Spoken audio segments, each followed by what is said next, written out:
Eu gravei isso às 4 da manhã, porque se eu esperasse até o dia clarear, eu ia convencer a mim mesma de que foi só o cansaço e eu não podia deixar isso acontecer de novo. Meu nome é Camila, trabalho com corpos há 6 anos. Já vi coisas que a maioria das pessoas não consegue imaginar. Já fiz coisas que exigem um tipo de frieza que você desenvolve com o tempo, ou você larga o emprego na primeira semana. Eu desenvolvi, eu fiquei, e eu nunca, em 6 anos, tive medo de entrar no meu próprio local de trabalho. Até agora. Eu estou sentada na cama com o gravador na mão e a janela do meu quarto está congeada do lado de dentro. Lá fora a noite está morna. O aquecedor do apartamento está funcionando. E mesmo assim tem geada no vidro, formando um contorno que eu reconheço porque passei semanas fotografando esse mesmo contorno nas gavetas de um necrotério público. Eu preciso contar do começo. Não porque faz sentido começar do começo, mas porque se eu começar de agora, eu vou soar como alguém que perdeu o juízo. E eu não perdi. Eu só aprendi que algumas coisas não param quando o plantão acaba.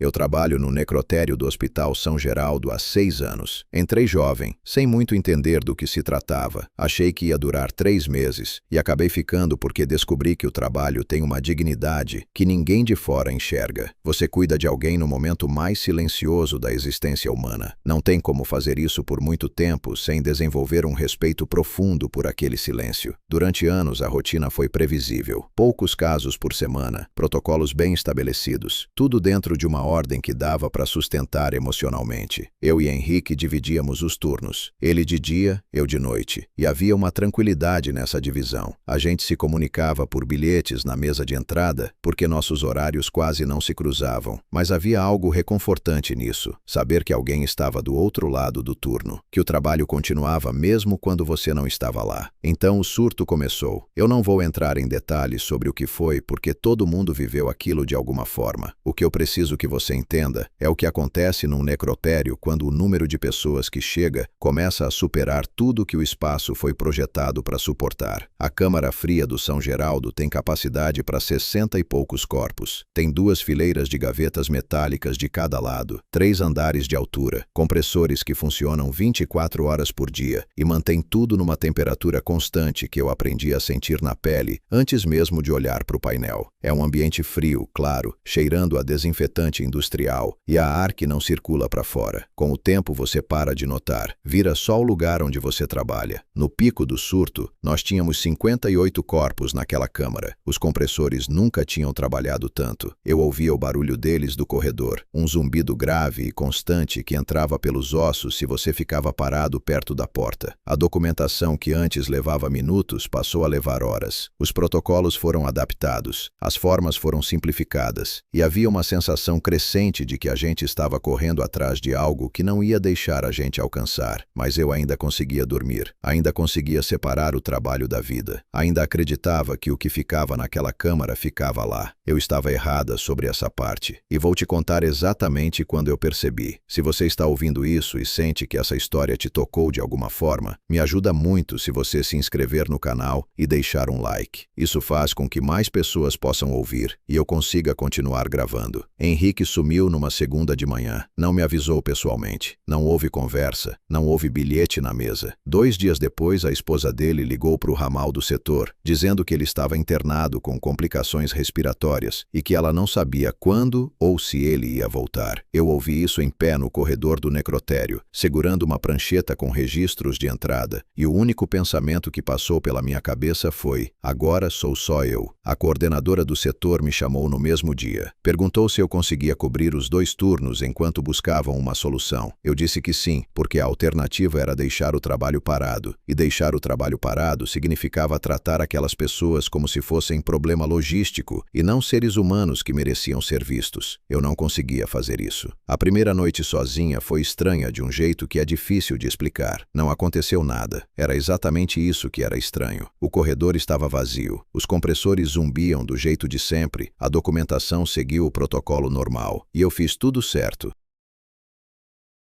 Mas havia um peso diferente no ar naquela noite, como se o silêncio tivesse mais camadas do que eu estava acostumada. como se tivesse mais coisas dentro dele do que apenas ausência de som. Eu terminei o turno, lavei as mãos, peguei meu casaco e saí. No estacionamento, antes de entrar no carro, eu olhei para a janela do corredor que dava de frente para o necrotério e fiquei parada por um momento sem entender por quê, só olhando. Depois entrei no carro e fui embora. Na manhã seguinte, eu lembrei que tinha ficado parada olhando para aquela janela por quase 2 minutos, e eu não consegui lembrar o que eu estava procurando enxergar. Na quarta noite sozinha, eu encontrei uma das gavetas mais fria do que qualquer compressor daquele hospital seria capaz de produzir. E o pior não foi isso. O pior foi que quando eu coloquei a mão no metal, eu senti a superfície vibrar por um segundo, como se algo do outro lado tivesse encostado de volta. Mas eu preciso chegar lá com calma, porque se eu pular para esse momento sem contar o que veio antes, você não vai entender o tamanho do que aquilo significou para mim. As primeiras noites sozinha tinham uma qualidade diferente que eu fui aprendendo a reconhecer aos poucos. Não era medo, era mais parecido com aquela sensação de estar num cômodo grande com a luz apagada. Você sabe exatamente onde estão os móveis. Você já caminhou por ali centenas de vezes, mas mesmo assim o corpo anda um pouco mais devagar. Como se alguma parte de você soubesse que o escuro muda as coisas, mesmo quando você não muda nada. Eu desenvolvi uma rotina nova. Chegava, trocava de roupa no vestiário, pegava meu crachá e o gravador que eu tinha começado a carregar no bolso do avental para registrar observações sem precisar parar e escrever. Fazia a ronda de abertura pela câmara, verificava as temperaturas no painel, conferia os lacres, atualizava a documentação. Tudo igual, tudo no mesmo horário, tudo dentro do protocolo. A rotina era uma forma de ancoragem. Enquanto eu seguia os passos certos, o trabalho era só trabalho. Foi na quarta noite que a rotina encontrou algo que não estava no protocolo. Eu estava fazendo a ronda de meia-noite, passando lanterna por cada fileira de gavetas do lado esquerdo da câmara, quando notei que o ar perto do segundo andar da fileira do fundo estava diferente. Não mais frio do que o resto da câmara, porque tudo ali é frio, mas diferente na qualidade, mais denso. O tipo de frio que você sente antes de abrir um freezer, aquela camada de ar parado que não circula. Eu parei na frente daquela fileira e fiquei olhando sem entender o que estava me incomodando. Então eu vi a geada. Todas as gavetas tinham uma fina camada de condensação nas bordas, completamente normal dado o funcionamento dos compressores. Mas uma delas, a do meio da fileira do fundo, tinha geada acumulada ao redor da borda direita. Não condensação, geada de verdade. Cristais brancos e opacos, formando uma faixa irregular que subia pela lateral da gaveta, como se o frio estivesse vindo de dentro para fora e não do sistema de refrigeração. Eu registrei no gravador. Temperatura aparente acima da média visual. Possível falha de vedação lateral. Verificar com engenharia no turno diurno. Voz neutra, linguagem técnica, tudo dentro do padrão. Por dentro eu estava encarando aquela geada e tentando encaixá-la em alguma explicação que fizesse sentido. Peguei o termômetro portátil e medi a temperatura na superfície da gaveta, 30 graus. O padrão da câmara naquela noite estava em 38. Aquela gaveta estava 8 graus abaixo do que qualquer gaveta naquele sistema deveria estar, e o painel central não estava registrando nenhum desvio, porque o sensor do painel mede a temperatura geral do ambiente, não de cada unidade individualmente. Eu fotografei. Não sei dizer por que fotografei antes de qualquer outra coisa. Nos 6 anos que eu trabalhei ali, eu nunca tinha sacado o celular para fotografar uma anomalia de temperatura. Você anota no registro, você chama a engenharia, você segue o protocolo, mas alguma coisa em mim quis registrar aquela imagem antes que ela mudasse, antes que o dia chegasse e o calor do turno da manhã desfizesse os cristais e deixasse só o relato escrito que qualquer pessoa poderia atribuir a erro de leitura ou cansaço de plantão. Depois de fotografar, eu coloquei a mão espalmada na superfície da gaveta com a luva ainda no lugar. O frio atravessou o material da luva de um jeito que não deveria ser possível. Não da forma gradual que você sente quando segura gelo, aquele frio que avança centímetro por centímetro. Foi imediato, como mergulhar a mão em água gelada. E por um segundo, menos de um segundo, eu senti a superfície metálica vibrar. Uma vez, suave, quase nada. Eu tirei a mão.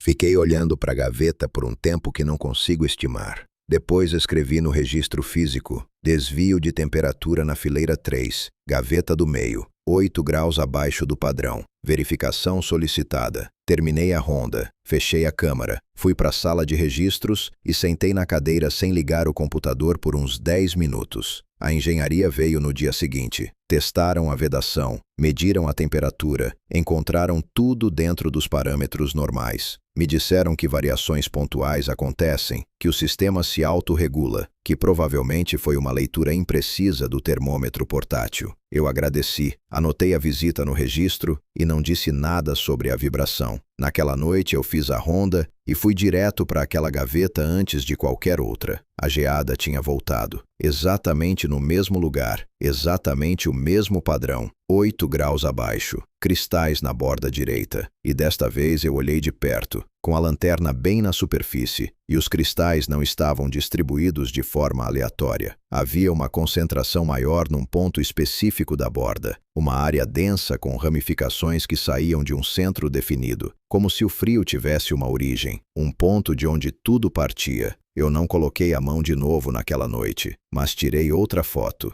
E quando fui embora de manhã, no estacionamento, abri as duas fotos lado a lado no celular e comparei. O padrão era idêntico, não parecido, idêntico, como se entre uma noite e outra nada tivesse mudado ali dentro. Na 7ª noite, eu ouvi o som pela primeira vez no gravador e percebi que ele estava presente em todas as gravações anteriores. Eu só não tinha prestado atenção porque estava ouvindo as faixas em velocidade rápida, filtrando pelo que eu precisava, e o som era baixo o suficiente para passar despercebido se você não soubesse o que procurar. Quando eu ouvi de verdade, sentado no carro com o fone no ouvido e o sol ainda não tinha nascido, eu fiquei completamente imóvel por um tempo que não sei estimar, porque o que estava naquela gravação não era mecânico, era ritmado e tinha a cadência exata de uma batida. Deixa eu voltar um passo. Até aquela semana, eu tinha me convencido de que a gaveta do fundo era um problema de equipamento que a engenharia não tinha conseguido diagnosticar ainda. A geada voltando sempre no mesmo lugar, a temperatura abaixo do padrão, tudo isso eu conseguia encaixar numa narrativa de falha técnica intermitente. Não era confortável, mas era aceitável. Era o tipo de coisa que você anota no registro, fotografa para ter prova e espera que alguém resolva eventualmente. O que eu não estava conseguindo encaixar em nenhuma narrativa era o padrão de horário. Eu tinha começado a documentar com mais rigor depois da segunda visita da engenharia, criando uma tabela no caderno que eu carregava no avental, horário de cada ronda, temperatura de cada gaveta, qualquer observação sensorial que eu julgasse relevante. Depois de 5 noites com esse registro, eu tinha dados suficientes para enxergar uma coisa que me deixou com um desconforto que não foi embora mais. Os desvios de temperatura na gaveta do fundo aconteciam sempre no mesmo intervalo, depois da meia-noite e antes das 4 da manhã. Durante as rondas que eu fazia fora desse intervalo, a temperatura estava normal, a geada sumia, a gaveta era igual a todas as outras, mas dentro desse intervalo, toda noite, sem exceção, o frio voltava. Equipamento com falha intermitente não escolhe horário, não segue calendário, não respeita intervalo de tempo com essa precisão. Foi aí que eu comecei a ouvir as gravações com mais cuidado. Eu tinha o hábito de deixar o gravador ligado no bolso durante as rondas, registrando tudo em segundo plano, enquanto eu ditava observações. A maioria das faixas era só o zumbido dos compressores, minha voz falando dados de temperatura, o som dos meus passos no piso frio, áudio de trabalho, sem nada interessante. Eu tinha ouvido as primeiras por cima, só para confirmar que os dados estavam registrados. Na 7ª noite, eu resolvi ouvir tudo do começo, em velocidade normal, com o volume no máximo. O som aparecia em todas as faixas gravadas dentro do intervalo de depois da meia-noite. Baixo, regular, com um intervalo consistente entre uma batida e outra.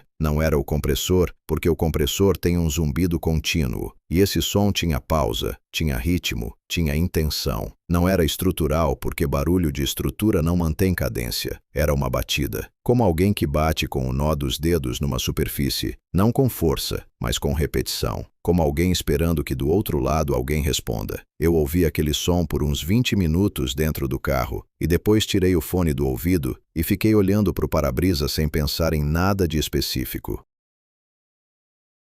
Naquela noite, eu fiz algo que não estava no protocolo e que eu não documentei no registro oficial. Entrei na câmara às 2 da manhã, fui direto para a fileira do fundo, parei na frente da gaveta e fiquei quieta, sem lanterna, sem termômetro, sem gravador na mão, só parada no frio escuro da câmara, ouvindo. O compressor zumbia, o ar parado cheirava a desinfetante e a metal gelado. E depois de uns 3 minutos de silêncio, eu ouvi, fraco, abafado pela espessura do metal, mas presente, uma batida, pausa, outra batida, o mesmo ritmo que estava nas gravações, agora ao vivo, a menos de 1 metro de distância, vindo de dentro de uma gaveta fechada e lacrada, que continha alguém que havia deixado de estar vivo dias atrás. Eu não gritei, não corri, fiquei parada com a respiração suspensa e percebi que o que eu estava sentindo naquele momento não era exatamente medo, era a sensação de algo encaixando no lugar errado. Como quando você encontra a peça que faltava num quebra-cabeça, mas a imagem que se forma não é a que estava na caixa. Saí da câmara, fechei a porta, fui até a sala de registros e sentei com o caderno aberto na minha frente, sem escrever nada por um bom tempo. Então puxei o prontuário de entrada daquela gaveta no sistema. Homem, 58 anos, parada cardíaca, encontrado pela equipe de enfermagem durante uma ronda de rotina, horas depois do momento estimado do ocorrido. O campo de contato familiar estava vazio, o campo de responsável estava vazio. O campo de observações clínicas tinha uma única linha escrita por quem fez o registro de entrada, sem familiar identificado, sem acompanhante durante internação, sem visitantes registrados no período de permanência. Ele tinha ficado internado por 11 dias, sem uma única visita, e agora estava numa gaveta de metal batendo de dentro porque não havia mais nada que ele pudesse fazer além disso. Na noite seguinte, eu entrei na sala da coordenadora com o caderno de registros na mão e pedi transferência de setor, e ela olhou para mim com um cansaço tão profundo nos olhos que eu entendi antes mesmo de ela abrir a boca que a resposta seria não. Não foi uma negativa cruel, foi a negativa de alguém que também estava no limite, que também estava cobrindo funções que não eram dela, que também estava dormindo mal e comendo em pé e tentando segurar uma estrutura que estava grande demais para um número pequeno demais de pessoas.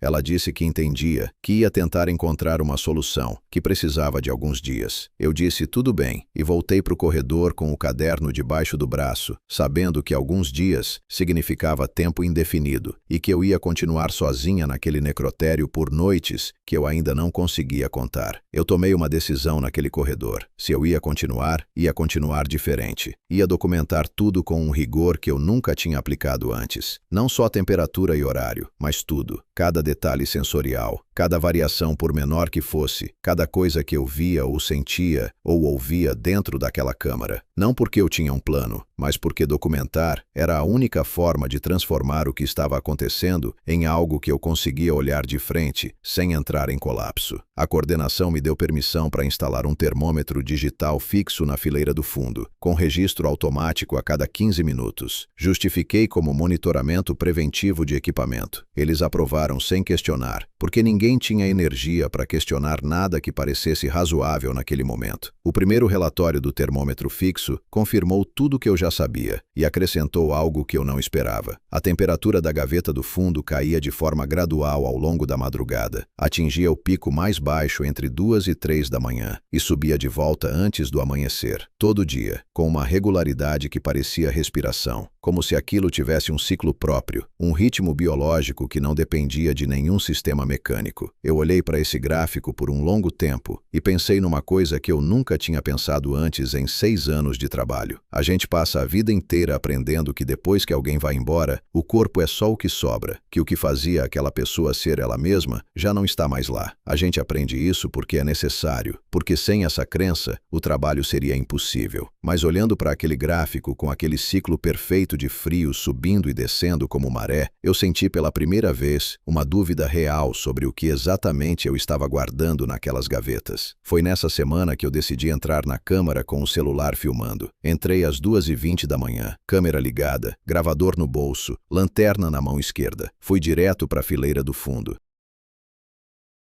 A gaveta estava com a geada habitual, temperatura 8 graus abaixo, tudo dentro do padrão que eu já conhecia. Eu filmei cada detalhe da superfície, a geada na borda, os cristais concentrados no ponto central que eu tinha identificado nas primeiras noites. Então eu ouvi. o atrito. Não a batida suave das gravações. Dessa vez era diferente. Era um som de raspagem, lento e com esforço, como algo deslizando contra metal com resistência, vindo de dentro da gaveta, sem possibilidade de outra origem, sem ambiguidade de direção. Eu apontei a câmera para a superfície e fiquei parada filmando sem respirar.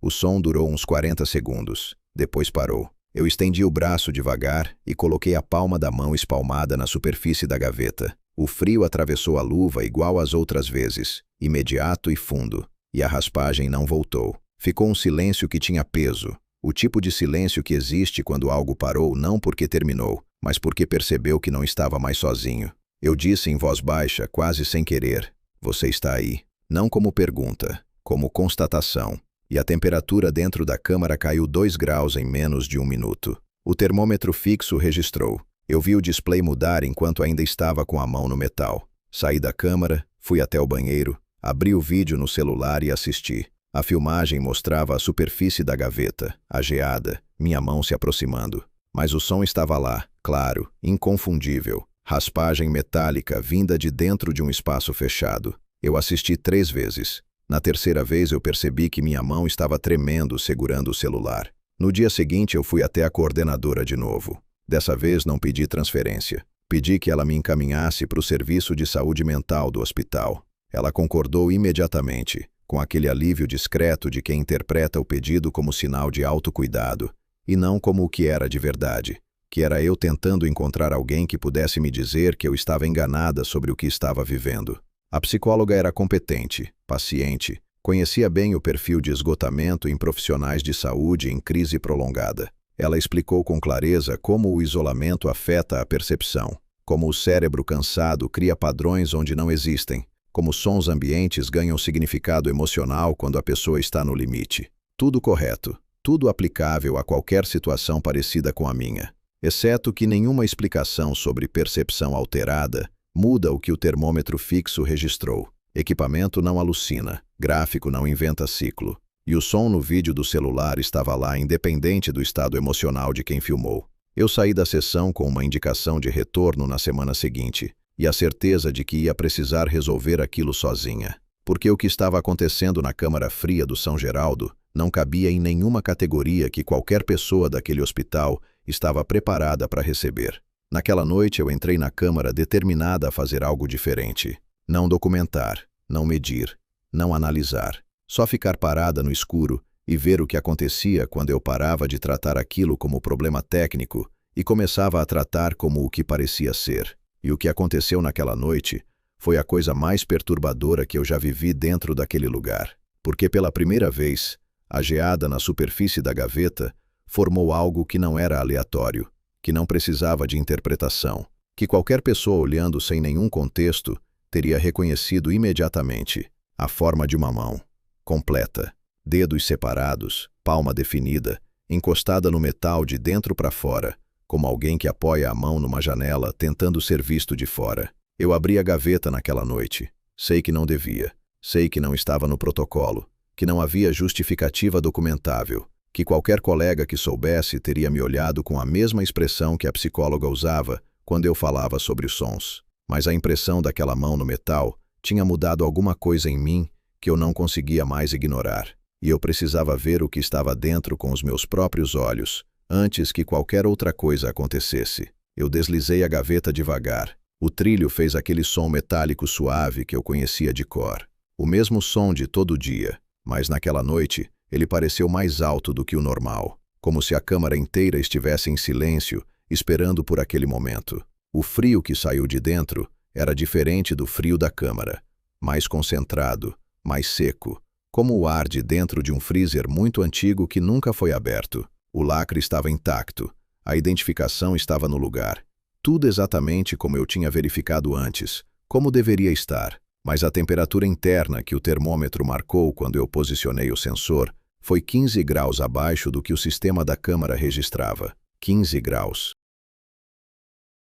Nenhum defeito de vedação explica isso. Nenhum problema de compressor produz esse tipo de variação localizada em uma única gaveta, enquanto todas as outras ao redor estão nos parâmetros normais. Eu olhei para a superfície externa do lacre e foi lá que eu vi os cristais. Não era geada aleatória, era uma formação específica, com direção, com repetição. Cristais de gelo organizados em linhas que se curvavam e voltavam, como uma escrita que alguém tivesse feito devagar com o dedo de dentro do saco, usando o único material disponível naquele espaço: o frio, a umidade, a superfície do tecido. Eu fotografei cada centímetro sem respirar direito, e quando olhei todas as fotos em sequência, com o celular iluminando o rosto dentro da câmara escura, eu percebi que alguns dos padrões se repetiam. O mesmo ângulo, a mesma curvatura, aparecendo em pontos diferentes do tecido, como se a mesma forma tivesse sido traçada várias vezes, como alguém que escreve a mesma palavra repetindo até ser lido. Eu fechei a gaveta, saí da câmara, fui até o banheiro e sentei no chão com as costas na porta, exatamente como da outra vez, e fiquei lá até sentir os pés de novo, porque o frio tinha entrado pelos meus tênis e eu não tinha percebido enquanto estava filmando. Naquela manhã eu não fui direto para casa. Fui até uma lanchonete perto do hospital, pedi um café, abri as fotos e fiquei olhando para elas com a cabeça mais fria do que qualquer versão da noite anterior permitia. Tentei ver a aleatoriedade, tentei encontrar o ponto onde os padrões quebravam e viravam só cristais de gelo sem significado. Não consegui. Os padrões eram consistentes demais, repetidos demais. Tinham uma lógica interna que não era a lógica do acaso. Eu voltei naquela noite com uma coisa diferente na cabeça. Não mais a pergunta de se estava acontecendo alguma coisa, mas a pergunta do que eu ia fazer com isso. E a câmara respondeu antes que eu tivesse chegado a qualquer conclusão. Às 2h40 da manhã, durante a ronda padrão, a porta da câmara travou com eu dentro. Eu ouvi o clique do trinco engajando e me virei imediatamente. A porta da câmara do São Geraldo tem trinco manual externo, sem nenhum mecanismo automático, sem sistema de travamento eletrônico. Para travar do lado de fora, é necessário uma ação deliberada de alguém no corredor. Eu testei o trinco 3 vezes, travado. Puxei com força, não cedeu. O corredor do lado de fora estava vazio. Eu sabia disso porque eu mesma tinha passado por ele há menos de 2 minutos. Não havia ninguém no setor naquele horário. Eu era a única pessoa viva naquela ala. Peguei o celular para ligar para o portão de segurança. Sem sinal. Completamente sem sinal. Dentro de um hospital que tinha passado por reforma 2 anos antes, justamente para eliminar pontos cegos de comunicação. Tentei de novo. Nada. Tentei uma terceira vez com o telefone levantado em diferentes direções. Zero de cobertura. Como se o espaço ao redor de mim tivesse engolido o sinal. A temperatura começou a cair, não de forma gradual, de forma abrupta. O tipo de queda que você sente antes de ver no display, porque o corpo reage antes da mente processar. O vapor da minha respiração ficou mais espesso. Eu conseguia ver meu próprio hálito se formando e se dissipando a cada expiração. E as nuvens estavam maiores do que deveriam estar para a temperatura que o painel registrava, o que significava que o painel estava atrasado em relação ao que estava realmente acontecendo na câmara. Então as gavetas começaram. Não uma, não duas, várias ao mesmo tempo, todas na fileira do fundo e nas 2 fileiras do lado esquerdo. Um som que eu conhecia, a raspagem metálica que eu tinha ouvido na gravação e ao vivo, mas agora multiplicado, vindo de pontos diferentes, com timing ligeiramente diferente entre uma gaveta e outra, como vozes numa conversa onde cada um fala num momento distinto, mas o assunto é o mesmo. Eu fiquei no centro da câmara e virei devagar, tentando localizar cada fonte. Contei pelo menos 7 gavetas com atividade simultânea. A temperatura no display caiu mais 12 graus em menos de 3 minutos. O alarme de desvio disparou, mas era só um aviso sonoro interno. Não alertava ninguém fora do setor. A geada se espalhava pelas superfícies metálicas em tempo real. Eu podia ver os cristais avançando pelas paredes das gavetas, como se alguém estivesse desenhando de dentro para fora, linhas se ramificando, padrões se formando. E em quase todas as gavetas ativas, o padrão era o mesmo: mãos, tamanhos diferentes, formas ligeiramente diferentes, mas todas com a mesma posição, palma plana, dedos abertos, encostadas no metal de dentro. Eu fiquei presa por 22 minutos.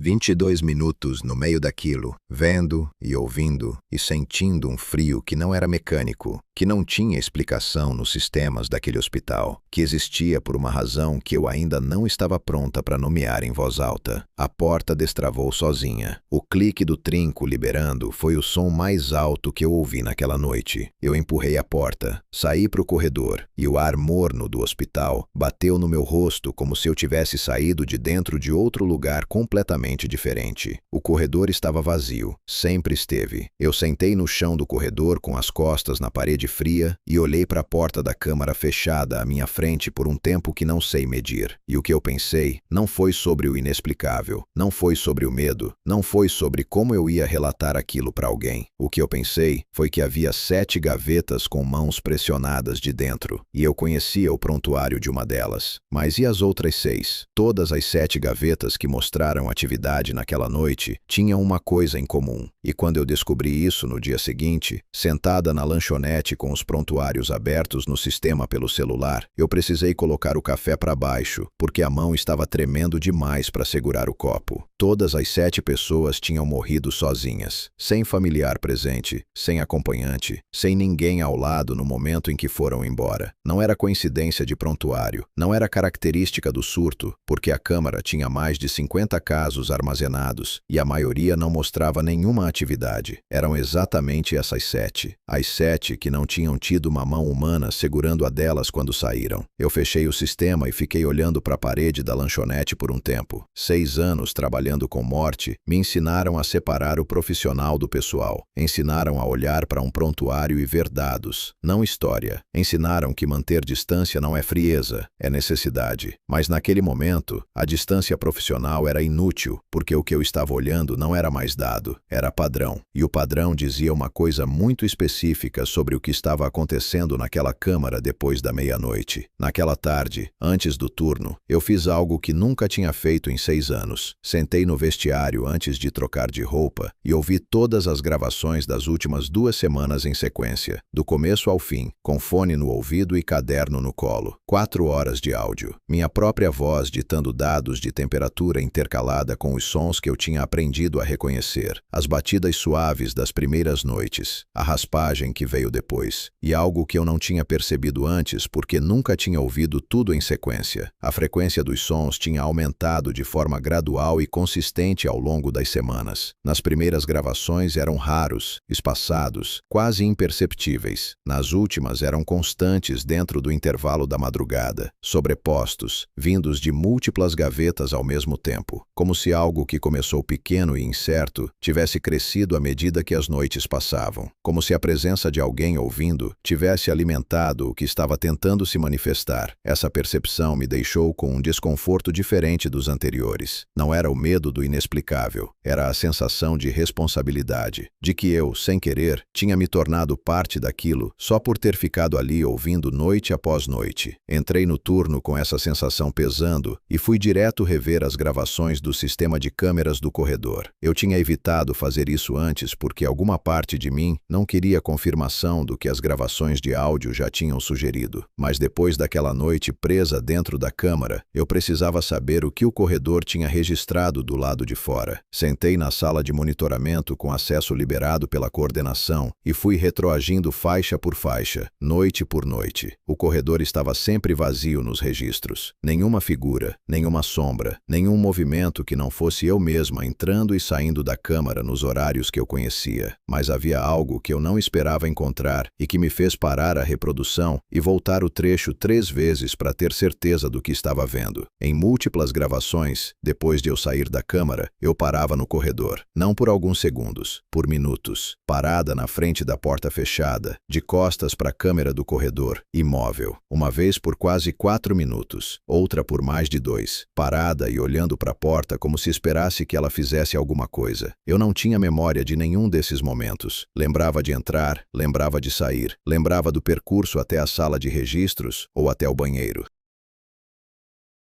Mas aqueles intervalos parados no corredor, aqueles minutos que o sistema registrou com precisão de timestamp, não existiam na minha memória. Era como se alguém tivesse editado trechos da minha própria experiência e deixado os cortes tão limpos que eu não tinha sentido a falta. Eu fui até o espelho do banheiro e fiquei me olhando por um momento, tentando encontrar alguma diferença visível em mim que explicasse como eu podia ter ficado 4 minutos parada num corredor sem guardar nenhuma memória disso. Não encontrei nada, só o cansaço normal de semanas de turno noturno sozinha e uma expressão que eu não reconheci imediatamente como minha. Voltei para a sala de monitoramento e assisti mais 1 hora de gravações. Contei 6 episódios de parada no corredor distribuídos ao longo de 2 semanas, todos depois da meia-noite, todos em frente à porta da câmara, todos sem nenhuma explicação que eu conseguisse formular. E então eu encontrei o trecho que mudou tudo. Numa das gravações, durante um dos momentos em que eu estava parada no corredor, a câmera registrou uma variação de temperatura no display do painel externo que ficava montado na parede ao lado da porta. O display mostrava a temperatura interna da câmara em tempo real. Durante aquele intervalo em que eu estava parada,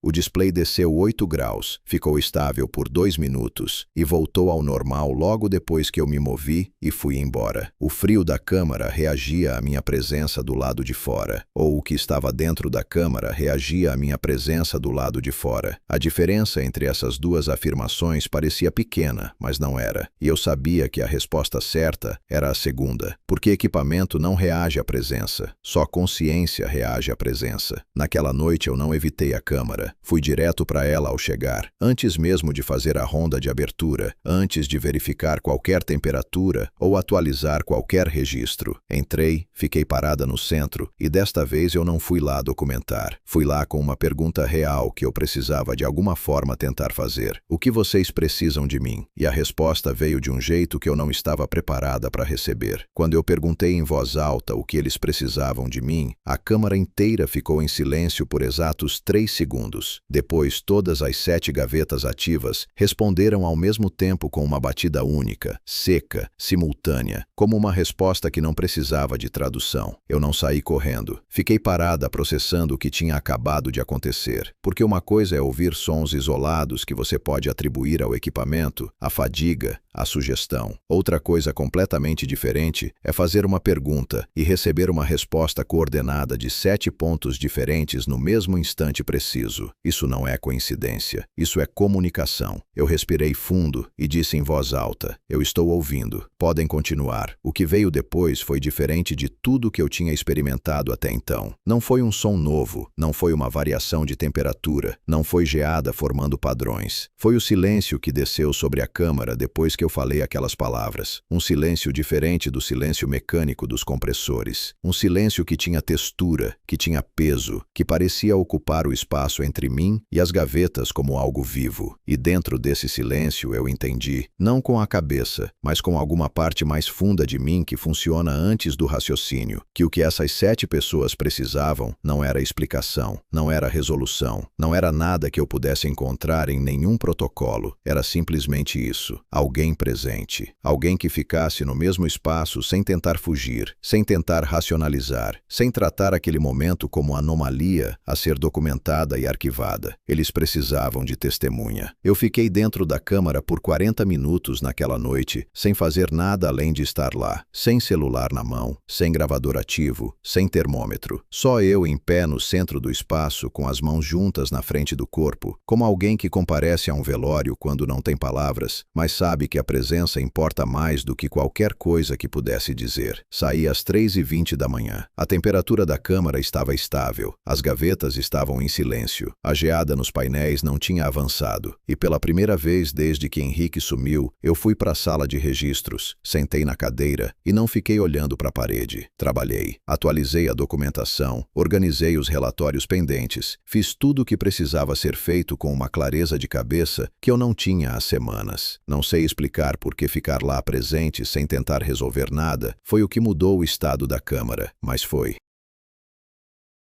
Eu tinha dados para confirmar, porque o termômetro fixo mostrou a noite mais estável desde que eu tinha começado o monitoramento. Na noite seguinte eu voltei e fiz a mesma coisa, e na seguinte também. Não virou ritual com forma específica, não virei nada que tivesse nome. Era só eu entrando na câmara num momento da madrugada e ficando presente por um tempo antes de continuar o trabalho. E as noites foram ficando mais silenciosas, mais estáveis, com menos variações bruscas de temperatura e menos sons vindos das gavetas. Eu achei que tinha encontrado um equilíbrio. Achei que entendia o que estava acontecendo e o que era necessário fazer. Achei que o pior tinha ficado para trás. Aí chegou a noite em que eu encontrei as gavetas abertas. Não foi durante a madrugada. Foi logo que eu entrei para o turno, antes da meia-noite, quando fui fazer a ronda de abertura. A câmara que eu tinha fechado e verificado no fim da noite anterior estava com 6 gavetas abertas no setor esquerdo. Não arranhadas, não forçadas, não com sinal de dano. Abertas com cuidado, deslizadas nos trilhos até o ponto final do curso, como alguém que puxa devagar para não fazer barulho.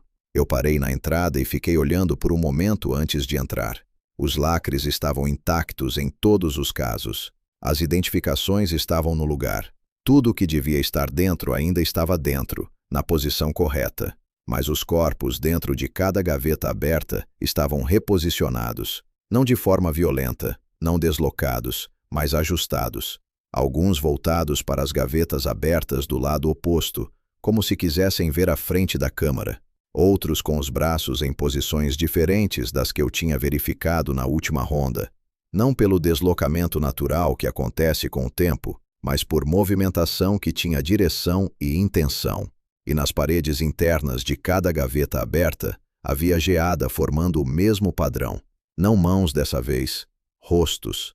Contornos simples, sem detalhes elaborados, mas com presença suficiente para serem reconhecidos como rostos. Encostados no metal de cima, como alguém que apoia a cabeça numa superfície quando está exausto. Eu fotografei tudo. 23 fotos em sequência. Cada gaveta, cada detalhe, cada contorno de geada.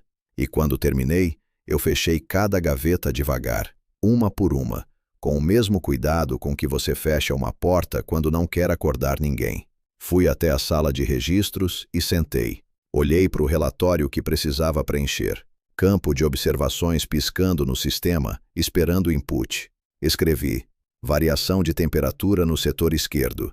Verificação de gavetas realizada. Tudo dentro dos parâmetros esperados.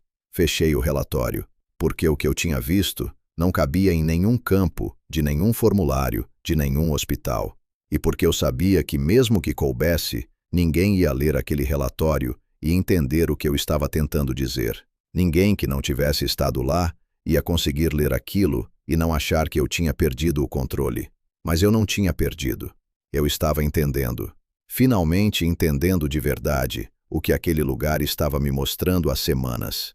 E o que eu estava entendendo era que as coisas estavam mudando de novo. Que o equilíbrio que eu achei ter encontrado era provisório. Que havia algo novo se formando dentro daquela câmara que ainda não tinha terminado de mostrar o que era. Na noite em que eu entrei na câmara pela última vez como trabalhadora daquele hospital, o termômetro fixo marcou -8 graus, antes mesmo de eu fechar a porta atrás de mim. E eu entendi que o que estava esperando ali não era o mesmo que eu tinha aprendido a reconhecer nas semanas anteriores. Tinha mudado de tom. Eu percebi isso antes de qualquer leitura de equipamento, antes de qualquer dado objetivo. Percebi no momento em que o ar da câmara bateu no meu rosto. Nas semanas anteriores, o frio da câmara tinha uma qualidade que eu tinha aprendido a distinguir do frio mecânico comum, mais denso, mais presente, como a diferença entre um cômodo vazio e um cômodo com alguém dentro, mesmo quando você não vê ninguém. Aquela noite, o frio era diferente, não mais denso, mais urgente, como a diferença entre alguém esperando com paciência e alguém esperando no limite. As 6 gavetas que eu tinha fechado na noite anterior estavam abertas de novo. Exatamente as mesmas 6, exatamente na mesma posição, deslizadas até o curso final, com aquele cuidado que não era mecânico. Mas desta vez, havia algo que não estava lá antes. Em cada gaveta aberta, na borda metálica superior do compartimento, havia marcas de geada em fileiras paralelas e próximas, regulares, com espaçamento consistente. Eu aproximei a lanterna e olhei por um longo momento antes de entender o que estava vendo. Eram dedos, não a forma de uma mão espalmada como nas noites anteriores. Eram as marcas de pontas de dedos enfileirados, como alguém que segura a borda de uma superfície de baixo para cima, como alguém pendurado que está tentando se manter no lugar, como alguém que não quer ser solto. Eu fechei as gavetas de novo, uma por uma, devagar, e desta vez, enquanto fechava cada uma, eu disse em voz baixa o nome que constava na identificação do caso. Não li em voz alta de forma performática. Falei com naturalidade, como quando você faz referência a alguém numa conversa normal, como quando o nome de alguém importa o suficiente para ser dito com cuidado. Quando fechei a última gaveta, a câmara ficou completamente quieta. O tipo de quietude que não é ausência de som, mas presença de algo que decidiu parar de se mover. Eu fiquei parada por uns 2 minutos ouvindo o silêncio. Depois saí, fui direto para a sala de registros. Abri o sistema e escrevi o relatório mais curto que eu já tinha feito. Equipamento operando fora dos parâmetros esperados de forma recorrente. Recomendo inspeção completa e relocação temporária dos casos armazenados até que a causa seja identificada. Assinei com meu nome e cargo, salvei e mandei para a coordenação com cópia para a engenharia. Não era mentira. Era a versão que o sistema conseguia receber. A coordenadora me ligou na manhã seguinte. Perguntou se eu podia detalhar o que estava observando. Eu disse que havia instabilidade térmica recorrente que não estava sendo capturada pelos sensores centrais, que tinha registros fotográficos dos desvios nas superfícies das gavetas, que o equipamento continuava dentro dos parâmetros no momento das inspeções da engenharia, mas fora deles durante os turnos noturnos. Ela ouviu com atenção. Perguntou se eu me sentia segura continuando. Eu disse que não como estava. A autorização de relocação saiu naquele mesmo dia. Não foi rápido. Nada numa estrutura hospitalar em crise é rápido. Levou quase 2 dias para organizar o transporte, acertar o espaço alternativo num armazém refrigerado que o município tinha disponibilizado para suprir a demanda, coordenar a documentação de transferência de cada caso. Eu fiquei presente em cada etapa. Não porque era obrigada, porque sentia que precisava estar. A transferência aconteceu durante o dia, com sol lá fora e equipe suficiente pela primeira vez em semanas. E havia algo aliviante em ver aquele processo acontecer com luz e com pessoas ao redor, como se a presença de múltiplas testemunhas mudasse a qualidade do que estava sendo feito. Quando o último caso saiu da câmara e a porta foi fechada atrás da equipe de transporte, eu entrei sozinha uma última vez. Câmara vazia pela primeira vez desde o início do surto. Os trilhos das gavetas polidos e silenciosos. O ar cheirando a desinfetante e metal e nada mais. Frio mecânico limpo, sem aquela camada densa que eu tinha aprendido a distinguir. Eu fiquei parada no centro por um tempo. Não havia nada respondendo ao meu peso no espaço. Nenhuma variação de temperatura, nenhum som além do compressor. Só uma câmara vazia fazendo o que câmaras vazias fazem. Eu disse em voz baixa para o espaço. Foi isso que eu pude fazer. Espero que tenha sido suficiente. Nenhuma resposta. É claro que nenhuma resposta. Era uma câmara vazia.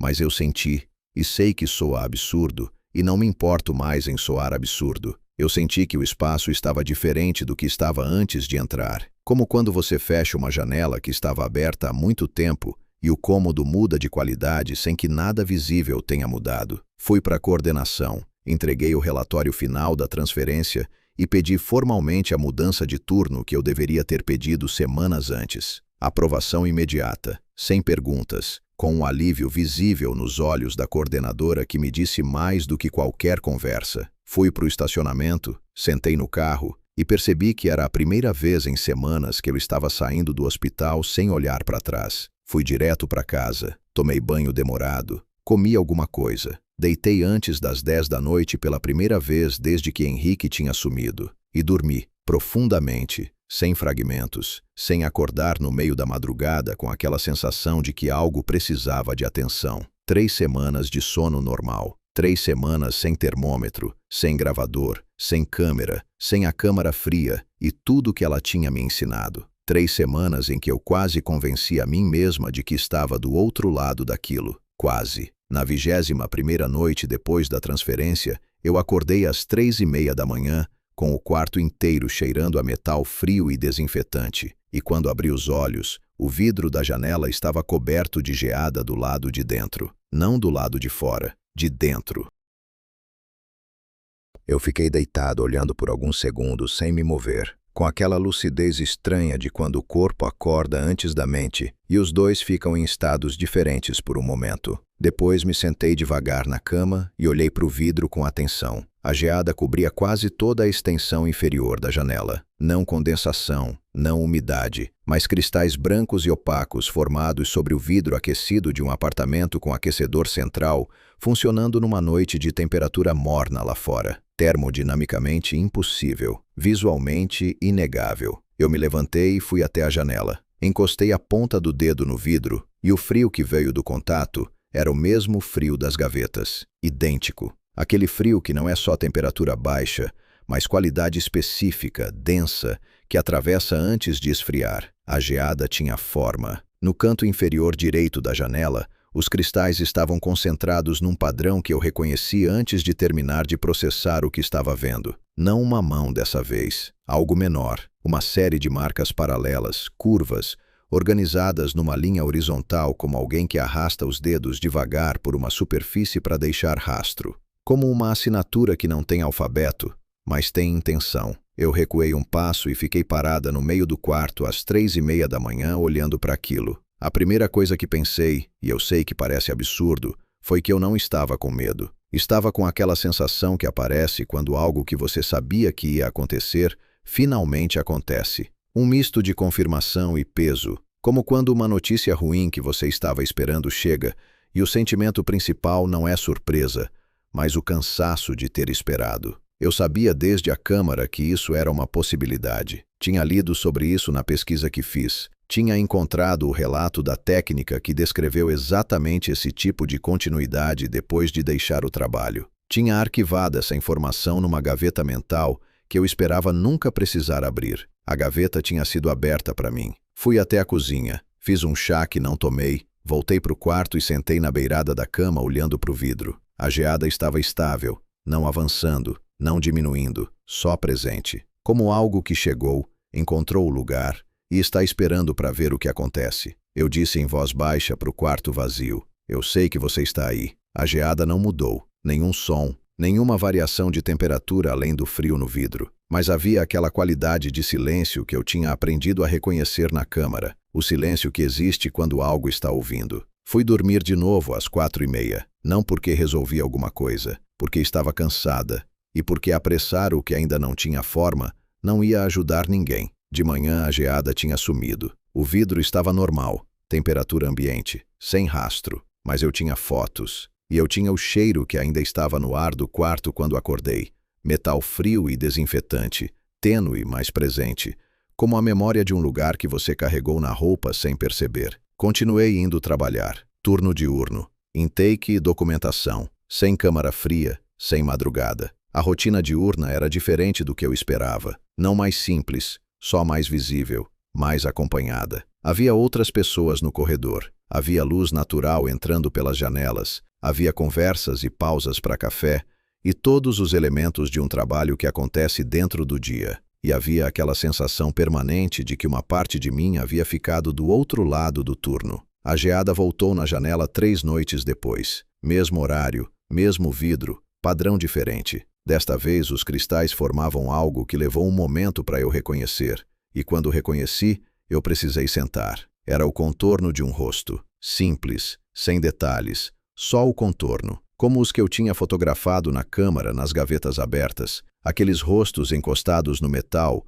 como alguém exausto que apoia a cabeça numa superfície fria, o mesmo rosto, na minha janela. Eu disse as palavras, as mesmas que eu tinha dito na câmara, as que eu tinha descoberto que importavam. Disse que estava vendo, que não estava esquecendo, que aquele rosto tinha existido, e eu sabia disso. A geada no contorno do rosto ficou parada por uns 30 segundos. Depois começou a mudar. Devagar, cristal por cristal, o contorno se desfez e os cristais se reorganizaram em algo diferente. 2 palavras. Eu precisei iluminar com o celular para ler direito, porque a formação era delicada, quase frágil. Obrigado. E depois, pode descansar. Eu fiquei olhando por um longo tempo. Depois desliguei a luz do celular e fiquei no escuro do quarto às 3:40 da manhã, com o coração batendo devagar, e aquela sensação que não tem nome exato, Não é tristeza e não é alívio, mas tem de ambos, de algo que chegou ao ponto onde precisava chegar. Voltei para a cama, deitei. E entendi, não como conclusão intelectual, mas como certeza que vem de ter vivido uma coisa até o fim, que meu trabalho nunca foi só técnico, nunca foi sobre temperatura e protocolo e documentação. Desde o primeiro dia, sem saber, eu estava exercendo a função mais essencial que existe naquele espaço, ser a pessoa que vê, que registra não só no papel, mas na memória, que carrega o peso de ter estado presente quando mais ninguém pôde estar. A geada na janela foi diminuindo ao longo das semanas seguintes. Aparecia cada vez com menos frequência, cada vez mais suave, como uma presença que vai ficando mais leve à medida que encontra o que precisava encontrar. Não desapareceu de uma vez. Foi como uma conversa que vai chegando ao fim naturalmente, sem um momento específico de encerramento. Só o espaço entre uma fala e outra ficando mais longo, até que você percebe que está em silêncio, e o silêncio está bem. E agora, gravando isso às 4 da manhã com o quarto em silêncio e a janela limpa há mais de uma semana, o que eu quero dizer não é que o sobrenatural é real, ou que a ciência está errada, ou que existem fantasmas. O que eu quero dizer é isso.